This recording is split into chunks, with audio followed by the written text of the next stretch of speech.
What's happening, people? I'm your boy T-Slack Ebanks with my co-host. I'm Andrew Javanelli. And I'm Mark Charette. Welcome to the College Corner. So, Durham Region, the Durham Region School Board, like high school, they're on strike. Yep, they went on strike Monday. Like, my little brother's home from school. I went to the house today, and he's just playing GTA. Yeah. Grand Theft Auto. Before we start talking about this, why were the teachers on strike when I was in high school 3 years ago? Why did they all of a sudden decide now to go on strike? I would have enjoyed a couple of days off. Right? Yeah. I guess they had what they wanted back then. I guess, but they go, and it's not like they go on strike for like a week. They go on strike for like a couple weeks, give or Well, take. they've been on strike for a week right now. Yeah. So the kids are getting a nice little early summer, I guess. Mm-hmm. And I guess, what is it that they exactly want, these teachers from Durham Region? I don't know. I guess more pay. What is it? Is it more sick leave? Hold on. I'd say maybe what, more sick leaves is it? My thing is, this is what I didn't understand. Like, do they get paid over the summer also? Like, do they get a paycheck? They do get a paycheck, but it's not getting paid to do nothing over the summer. That's the money that they put aside from their other paychecks throughout the year. Oh, okay. So, say for instance they get paid, $2,000 a week. They would get deducted a portion of that $2,000. Yeah, and it would go to their summer paychecks. Summer paychecks. Okay, and makes when the summer sense. rolls around, it's there. Honestly, I don't know. I'd be happy with that. But I think what they're fighting for is more sick days and more benefits. To be honest, I think they already have enough benefits and sick days. Some people don't even have the benefit of having a single sick day. Like but who? they're fighting for more. What? Like who? Yeah. Like any tradesman, any construction worker. You don't work a trade, you don't get sick days on a trade. You do. Not a lot of them. I think every workplace you're allowed 10 sick days. But you don't get paid for them. No, you're allowed 10 paid sick days. Not on some jobs. There's like construction jobs. Like I know for a fact that my father's an electrician journeyman, and he doesn't get any. That's contract work, though, right? He works for a union. He's a journeyman for Ainsworth. If he's in a union, he's got sick days and benefits. He has sick days and benefits, but he doesn't get paid sick days. If he calls in and says, I'm not coming to work today, they'll be like, all right, but you're not getting paid today. I'm pretty sure that's what the teachers are looking for. No way. Mark, your parents are what, principals? They are principals now. They've been in the school system for decades. So have you ever heard them say anything in regards to, teachers not getting paid enough or the lack of consistency? I do know for a fact that teachers don't get paid enough, because when you look at it from just the facts, the school starts at 8 a.m. and it ends at 3 p.m. So you think teachers work 8 to 3. But when it really comes down to it is teachers get their half an hour before. They're working through all the recesses and lunches. They got prep time to do paperwork. And frequently they do not leave the school until well after 6 p.m. Like they work long hours. No, I understand. I definitely understand. On average, how much does a teacher get paid?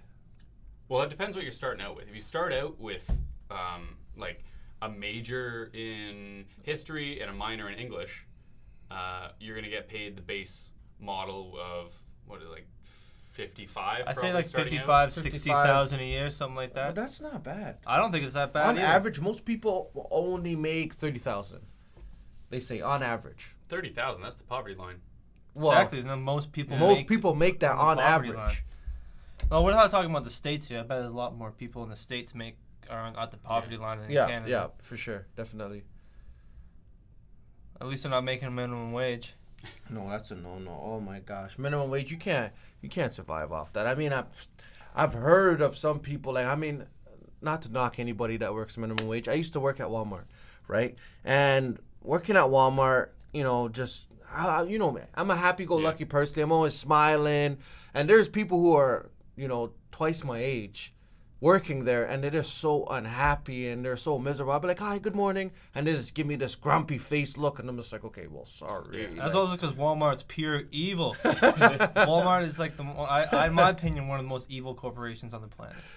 I don't know. And the reason I enjoyed it, to be honest. The reason why is because they don't give their employees benefits. Yes, that is true. They don't give them benefits, and they pay them minimum wage. Yeah, that is true. Starting starting wage at Costco for anybody is like $16 an hour. That's like $6. That's like I'd work at Costco. 60% same. over minimum wage. That's good. And Walmart is a company that's like 3 times the size of Costco. They have the power to pay their employees more. They have the money to give them benefits like healthcare and dental. They just don't. Because they know they don't have to, because they're evil. The worst story I heard about Walmart was probably about 5 years ago. They were taking life insurance policies out on like their oldest employees, Yeah, and then they would die, and Walmart would get. how can you take a life insurance policy on someone that's not your family? That's Exactly. That's insane. That's borderline And right there. they had to stop because the police were like, "That's not allowed. Like, you can't just." But it's a corporation. You can't really send a corporation to jail. No, you can't send them to jail, but you can tell them to stop. Uh-huh. Yeah. They got them to stop. No, that's crazy. I didn't even know nothing about that. That is just absolutely absurd. So, new topic now. What do you guys think about a black police officer for the first time going to be chief of police? Mark Saunders. What do you guys think about that? Well, to be honest, I don't really think much about it. I don't really see him as a black police officer. I see him as a police officer. That's basically it. Okay. I mean, it's cool and all. This Mark Saunders, he wasn't only just the first black police chief. He was also the first black head of homicide, and he was something else too. He was the first black head of homicide unit before that, and he was the first black sergeant with an elite task force unit. Wow. So he's made a few leaps and bounds and he's been in the police force for how long exactly? He's been in the police force for not honestly not too long, because he's just got his in June he's finally going to get his degree for justice studies at Guelph Humber, and so that's pretty impressive for that. He doesn't even have a degree in justice yet, and he's already a police chief in Toronto. Yeah, that's crazy. And apparently he's old school too, so the way he looks at things is from an old school mentality. Well, he also revamped the whole homicide investigation. Yeah. He was the guy who started. It's like something in, something out. Front-ending. Front-ending, yeah. Front-ending. Front-ending. What does that mean exactly? What does that entail? So basically, instead of having 1 or 2 investigators go to there and just look at the crime scene, they get a whole team. Yeah. And over the 48 to 72 hours of the first, on the scenes, they go through everything and just get everything out of the way. Because before, it would be, 2 of them would show up, they'd do their investigation, they'd go back to the office. CSI style. Yeah. With lens flares and zoom ins and stuff like that. Yeah, and they'd return to the scene a few times. But that wouldn't work because the evidence would be gone by the 3rd time they go back to the scene. So in this way, they get enough people to cover all the ground right away, get all the evidence while it's still fresh. Yeah, makes sense. Definitely. So Definitely basically, makes he sense. came in and said, hey guys, maybe this will work better if we had more people involved. Definitely. Let me ask you this, Taj. Do you think having a black police chief will reduce the number of police brutality to minority groups? I don't know. Honestly, I'd have to say it doesn't have anything to do with a black police officer being chief of police. I think it's just more of the police officer individually of who they are and the morals that they have. Mm-hmm. When we're at Central Tech, these kids were, these high school students were just we hate police, and they had this attitude. This 16, 17-year-old attitude, oh my God, the cops, all they do is harass you. But I can understand that. I can understand and why I've, they would feel exactly. that way. And I've lived through that too. But now that I'm older, I'm 24. They don't bother me like that. It's just okay, well, I don't get harassed. I mind my business. I do what I have to do. They mind their business. They don't bother me like that. You know what I mean? I believe it's also how you dress too. It's true. It's how you present yourself exactly. to that. How you carry yourself. Exactly. You're dressed. In a nicely manner. Properly, and you're talking to police officer with intelligence. Mm-hmm. They're gonna respect you. Also, Yep. You know what I mean? And if the cop's a dick, then he's gonna hate you, because nothing pisses a cop more off than you knowing more about the law than he does. Yeah. Or knowing just as much as them. Exactly. Because that's how they get you. They find stupid kids smoking pot, and then they get them for charges that they don't deserve. Yep. I don't think Mark Saunders is going to change much. No, I don't well, think so. It's either. hard for one man to change an entire organization. Even if you look at the cops right now, if they are currently out to get minorities, they're not going to go, oh, hold on, we have a black chief of police. I should think differently before I act. That's No, true. they're still going to act with the same impulses they were acting on before. Yep, it's true. It's going to be a new coat of paint. Maybe on not the broken diehard, police, those police guys out there with like the spiked cut and walking around with their hands on their belt. But do you think it'll influence some of the new police recruits, like some of the younger guys? I think even before they consider signing up for the force, going into that Yeah. in like a school program, they're going to think, oh, the chief of police is black now.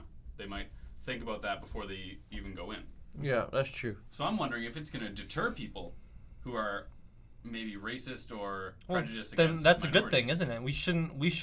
We should want to deter people like that from being cops. That's Yeah, the I agree. worst person to Definitely. be a cop. But see, here's definitely. the problem.